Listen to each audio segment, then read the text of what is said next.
He said, "Imagine if we got married." And his smile felt too real. I don't know if you've ever had a moment that felt so fragile, so absurdly delicate, that you were terrified to breathe wrong in case it disappeared. For me, that moment came on an ordinary night, sitting across from him. Just him, my best friend, my person, my constant. And the way the streetlights slipped in through the window made his smile look softer, almost unreal. He said it so casually, like he was just tossing words into the air to see where they landed. "Imagine if we got married." He laughed right after, but not the kind of laugh that meant he didn't mean it. No, it was lighter, quieter, like he was trying to hide how serious he actually felt. And I laughed too, because what else could I do? My chest was burning. My heart caught somewhere between terror and wanting to leap into his hands. I've replayed that night too many times since. The way he leaned back, running a hand through his hair. The way his knee brushed mine beneath the table like it was nothing, like it wasn't driving me insane. And the way his eyes lingered on me just a second too long. Long enough for me to wonder if he was imagining it too. But maybe I should start earlier. Because you don't get to a moment like that, 2 men, 1 sentence, and the whole fragile possibility of love without a history. Without years of friendship, unspoken words, quiet touches, and all the nights I walked home wondering if he felt what I felt. We met in the kind of way that makes no sense, the way stories only happen when you're not looking for them. I wasn't looking for him. Not really. I had resigned myself to the kind of loneliness that feels permanent, the kind you wear like a second skin. Then he showed up. Loud, reckless, warm. Everything I wasn't. He pulled me out of my quiet corner and made me part of his world. And slowly, his world became mine. We had sleepovers that stretched into whole weekends. Conversations at 3 a.m. that left me more raw than I wanted to admit. He had this way of disarming me, of asking questions like, "Do you ever wonder if you'll end up alone?" Or, "What do you think your happiest memory will be when you're old?" He never flinched at my answers, never made me feel strange for saying things I usually kept buried. I think that's when it started for me, the wanting. Not some dramatic lightning bolt moment. Not a kiss in the rain. Just the slow, unbearable realization that I trusted him more than anyone. That I wanted to wake up next to him, laugh with him, argue with him, build a life with him. And that I couldn't say it because if I did, I might lose the only thing that mattered. So I stayed quiet. And maybe he knew. Maybe he didn't. But sometimes he'd say things that made it impossible not to hope.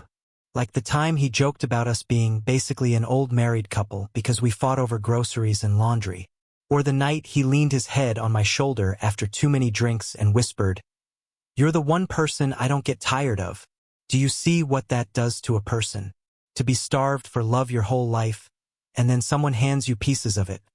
Small, fleeting, just enough to taste but never enough to keep." Which brings me back to that night. The night he said, "Imagine if we got married." We were sitting in his apartment, eating takeout, the TV playing some show neither of us were watching. It was late enough that the world outside felt suspended, like time had stopped for us. He was scrolling through his phone, showing me some ridiculous meme, and then he just said it, out of nowhere. "Imagine if we got married." Like it wasn't the most dangerous sentence I'd ever heard. I tried to laugh it off, tried to play the friend, the safe role I'd spent years perfecting. I said something dumb, like, "You couldn't handle being stuck with me forever." And he shot back instantly, "Are you kidding? You'd be the one putting up with me." And then he smiled, not his usual cocky grin, not the playful smirk he used when teasing me. This was different, softer, like he was letting me see something he kept hidden from everyone else. And in that moment I couldn't breathe, because it didn't feel like a joke. Felt real. Too real. I wanted to say it back, to tell him I'd thought about it. God, I'd thought about it so many times it scared me. What our apartment would look like. How he'd steal the covers at night. How we'd fight about nothing and make up with laughter. I'd imagined growing old with him. Our hands wrinkled but still reaching for each other. But I didn't say any of it. Because how do you confess a lifetime of wanting in a single breath? How do you risk everything on a maybe, on a smile that could mean everything or nothing at all? So I just sat there, silent, burning, And the moment passed. He turned back to the TV, laughing at something on the screen, and I was left with my heart in my throat, wondering if I just missed the only chance I'd ever get. But even now, weeks, months later, I can't stop replaying it. The way his eyes softened. The way his voice dipped when he said married. Like the word tasted good in his mouth. The way I wanted to believe him so badly it hurt. And maybe this is the cruelest part of love. The way it hides in the spaces between words, in the things we almost say but don't. The way a single smile can undo years of silence. Make you wonder if you've been blind this whole time. Because I don't know if he meant it. But I do know this. In that moment, in that fragile, terrifying second, it felt real. Too real. I didn't sleep that night. He crashed on the couch like always, sprawled out with his arm flung over his eyes, his breathing steady and unbothered. But I just lay there in the spare blanket he always tossed my way, staring at the ceiling, my body buzzing like it was full of electricity. Every time I closed my eyes, I saw his smile again. That impossible smile that had cracked open something inside me. It wasn't just that he'd said it, it was how he'd said it. Not like a joke, not like some throwaway line. He'd said it like he could picture it. Like he'd let himself imagine it for real, even if only for a second. And I kept asking myself, what if he meant it? I didn't want to hope. Hope is dangerous. Hope makes you stupid, reckless. Hope is how you end up shattered. But lying there, listening to him shift in his sleep, I realized I'd already been hoping for years. That's the truth I couldn't deny anymore. I wanted him, not just as a friend, not just in the safe, acceptable way. I wanted all of him, the messy, complicated, difficult parts too. I wanted to be the one he came home to, the one he fought with, the one he built a life around. And suddenly, the silence I'd been hiding behind for years felt unbearable. The next morning, I tried to act normal. I made coffee, teased him about his bedhead, let him steal the last dumpling from the takeout box. We slipped back into our rhythm so easily it scared me. Like the night before hadn't cracked the foundation of everything. But I couldn't stop watching him. The way he hummed under his breath while scrolling his phone. The way he laughed at some stupid meme. The way he leaned his shoulder against mine when we sat on the couch, as if it was the most natural thing in the world. And it hit me with terrifying clarity. I couldn't keep doing this. I couldn't keep pretending that all I wanted was this half version of him. I couldn't keep swallowing my feelings, biting my tongue, and telling myself friendship was enough. Because it wasn't. Not anymore. Not after he said those words. Imagine if we got married. He didn't know what he'd done to me. Or maybe he did. The thing about him, the thing that made it impossible to breathe sometimes, was that he saw me. Really saw me. He noticed the way I fidgeted when I was nervous, the way my voice dropped when I was sad, the way I avoided eye contact when I was lying. He knew me in ways I didn't even know myself. So maybe he knew. Maybe he said it to test me, to see if I'd break. But I didn't. I just smiled back and let the moment slip away. And now I was stuck. For days afterward, it haunted me. At work, on the train, lying in bed at night, I kept hearing his voice in my head. I'd catch myself smiling at nothing, my chest aching with this stupid, relentless hope. And then, just as quickly, I'd feel sick with fear. Because what if I confessed and ruined everything? What if I lost him? The truth is, I couldn't imagine my life without him. He wasn't just someone I loved, he was my anchor. The person I called when my world was falling apart.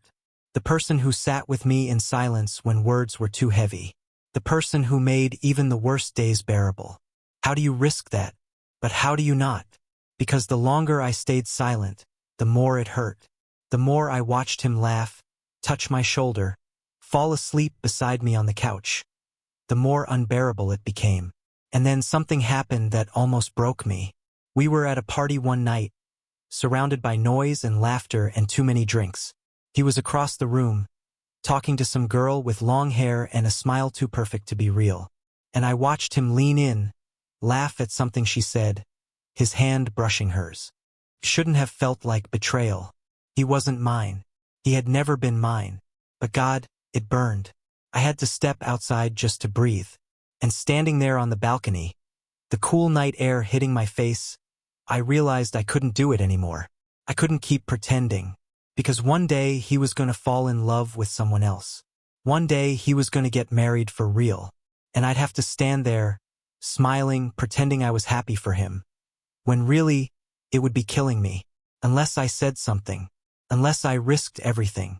I don't know if you've ever reached that point, the breaking point where silence hurts more than the fear of losing someone.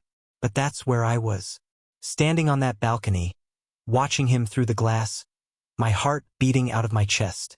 And I decided I was going to tell him, not someday, not in some perfect, scripted moment, soon, because I couldn't live in the almost anymore. I couldn't keep letting his words, "Imagine if we got married," be just a memory.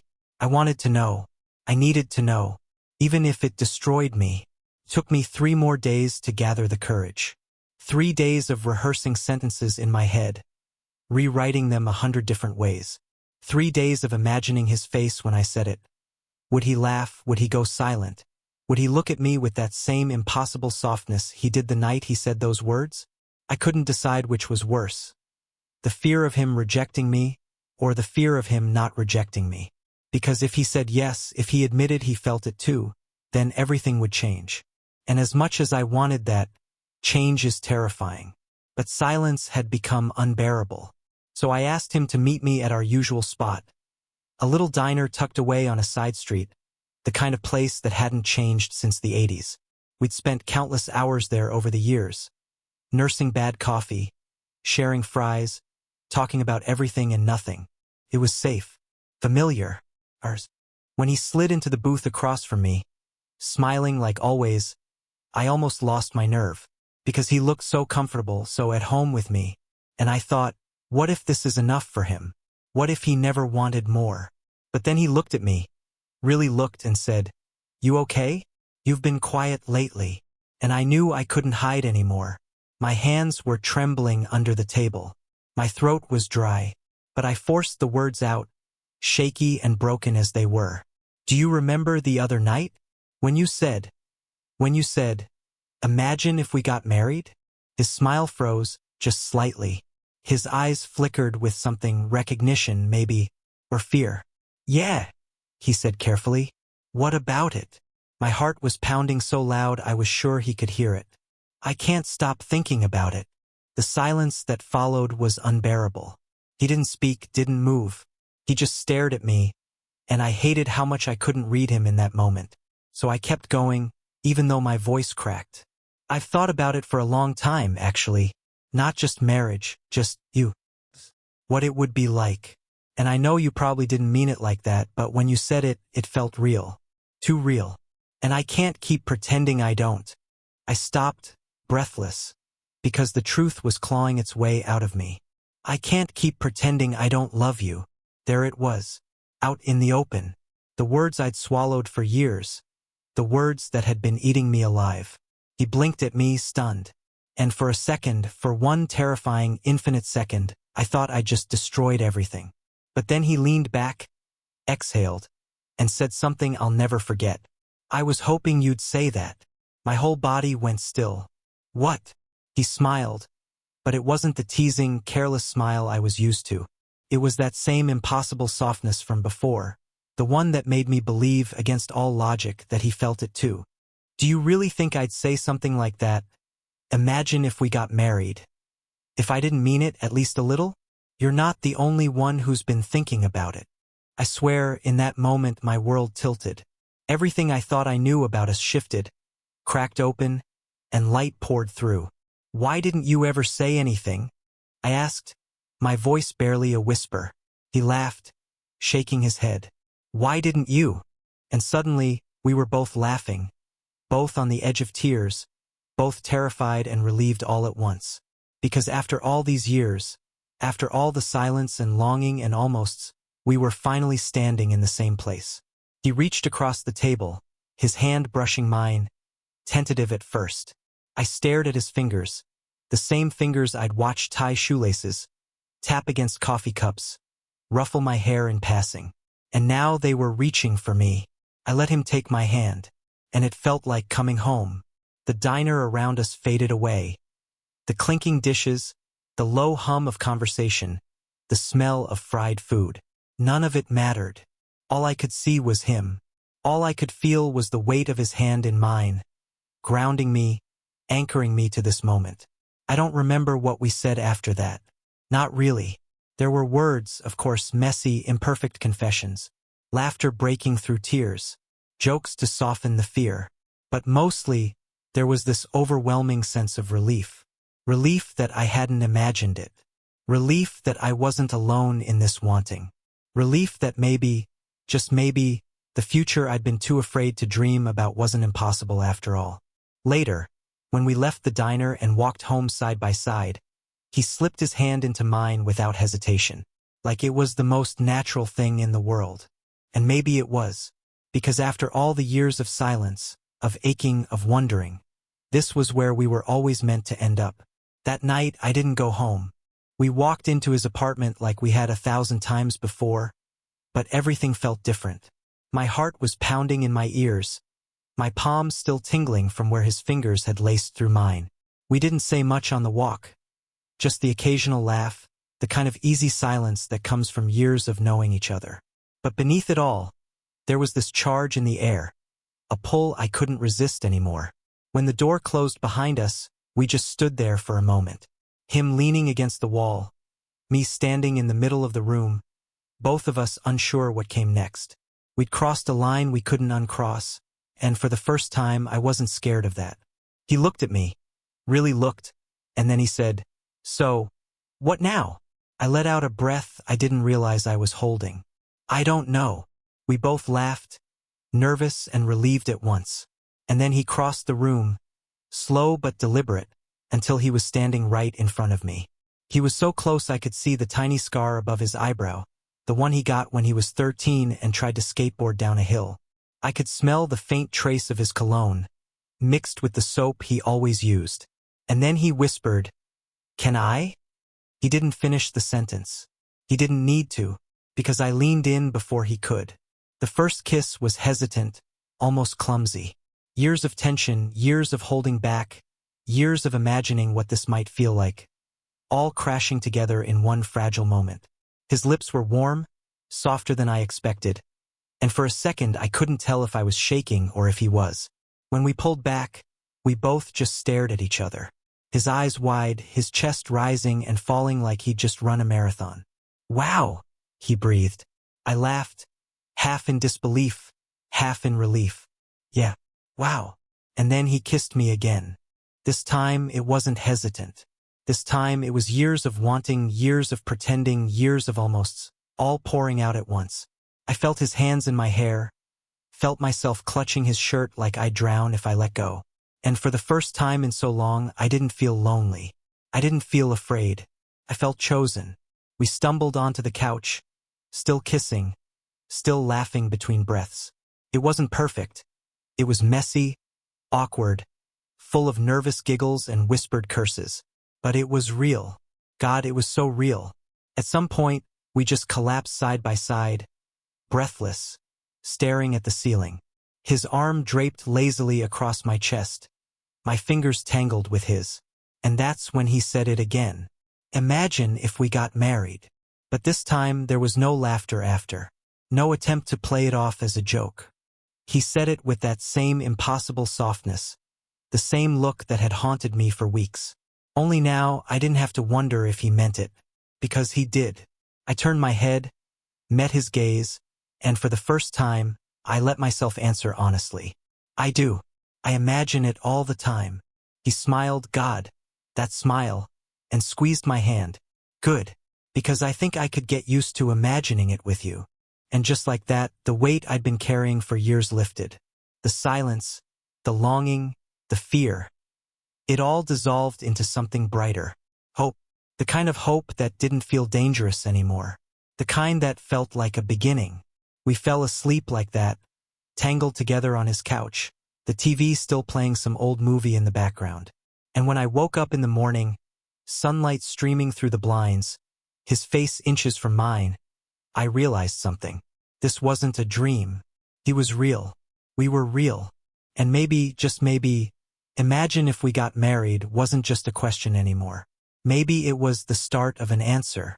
The days after that felt like stepping into an entirely new world, even though everything around us looked the same. Same diner, same apartment, same routines. But now, there was a quiet shift underneath it all. A hand brushing mine under the table and not pulling away. A text at midnight that didn't just say, "You up?" but, "I miss you." A look across the room that lingered a second too long, and neither of us pretending we didn't notice anymore. It was terrifying, and it was beautiful, because I had spent years imagining him, wanting him, aching for something I thought I could never have. And now, suddenly, it was right there in front of me. Him choosing me, him letting me choose him back. But here's the thing no one tells you about finally getting what you've been longing for. It doesn't erase the fear. If anything, it makes it sharper. Because now I had something to lose. I kept waiting for the moment when it would fall apart. When he'd wake up one morning and decide he'd made a mistake. When he'd look at me with regret instead of softness. When the fragile bubble we'd built would burst. And I'd be left with nothing but the memory of what it felt like to be loved by him. But that moment never came. Instead, there were small moments.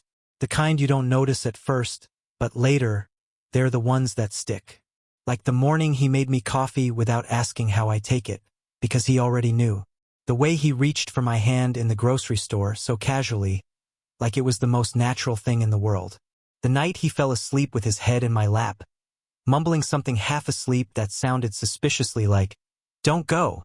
And one evening, sitting on his balcony as the sun went down, he turned to me and said, "Do you ever think about, the future? Like, really think about it." I froze because I always had, but I didn't know how honest to be. So I just said, "Yeah, sometimes."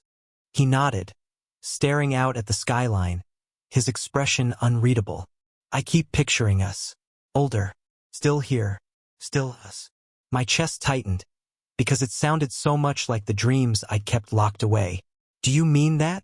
I asked, my voice barely a whisper. He turned to me then, his eyes steady, his smile small but real.